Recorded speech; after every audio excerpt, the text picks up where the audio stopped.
दोस्तों नमस्कार। आज जुमे की नमाज है और 2-3 दिन बाद जो है ईद की नमाज होगी।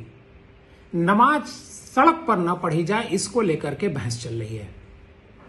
बिल्कुल, सड़क पर बहुत सारे लोग पैदल चलते हैं और पैरों के तले उसको कुचलते हैं, तो निश्चित तौर पर चूंकि वो साफ सुथरी जगह नहीं है, वहां नमाज नहीं पढ़ी जानी चाहिए, इसमें कोई दो राय नहीं है।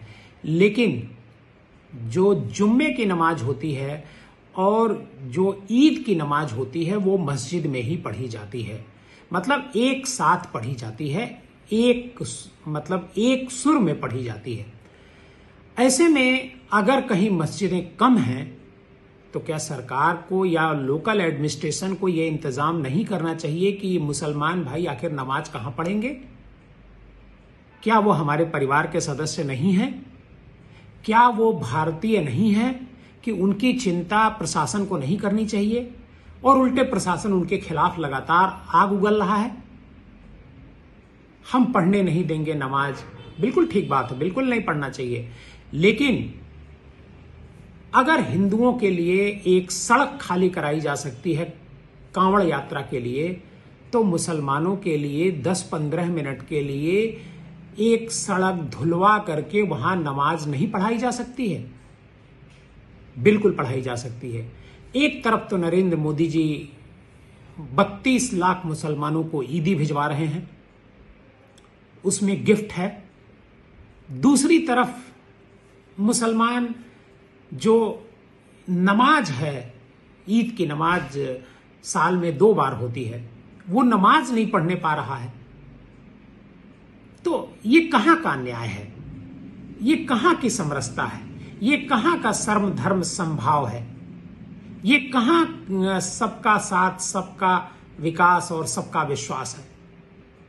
क्या विश्वास मुसलमानों का नरेंद्र मोदी जी को नहीं चाहिए? बीजेपी को नहीं चाहिए?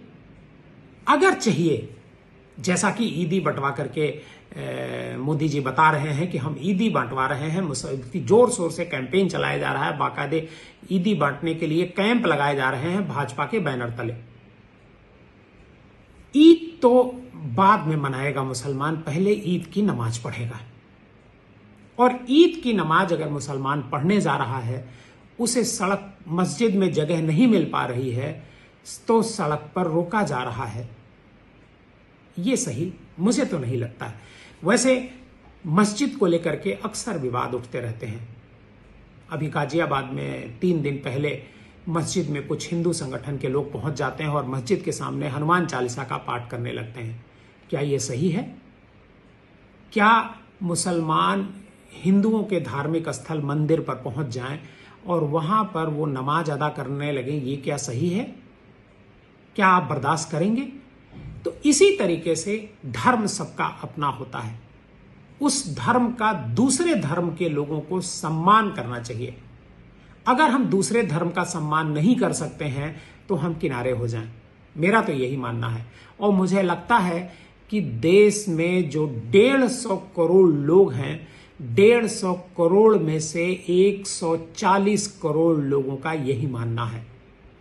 कुछ ही लोग हैं जो अराजक हैं, कुछ ही लोग हैं जो राजनीति का टूल बन रहे हैं, कुछ ही लोग हैं जो ये जो गंदी राजनीति हो रही है इसमें इस्तेमाल हो रहे हैं।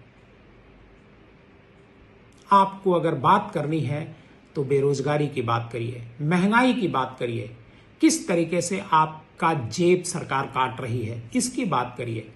हिंदू मुसलमान सबके अपने अपने धर्म हैं, सबके अपने अपने त्योहार हैं। जैसे सिखों का त्योहार है, ईसाइयों का त्योहार है क्रिसमस, उसी तरीके से मुसलमानों का भी त्योहार है ईद, सबसे पाक त्योहार है। और एक समय था हिंदू और मुसलमान एक साथ बैठ करके ईद की सेवइयां खाते थे। बल्कि मैंने बहुत सारे हिंदू मित्रों को जानता हूं जो ईद के दिन मुस्लिम भाइयों के यहां मीट खाने के लिए जाया करते थे। क्या वक्त आ गया है? इस पर तत्काल रोक लगनी चाहिए। और रोक कौन लगाएगा? देश का जो सबसे बड़ा नेता है नरेंद्र मोदी, उनको रोक लगानी पड़ेगी। उनको इस बारे में सामने आकर के बताना पड़ेगा केवल ईदी बांटने के टेलीविजन पर प्रचार करने से और कुछ घरों तक गिफ्ट पहुंचाने से उनकी जो छवि है वो सही होने वाली नहीं है और इस तरह की घटनाएं रुकने वाली भी नहीं है। ईद की सभी को बहुत बहुत बधाई।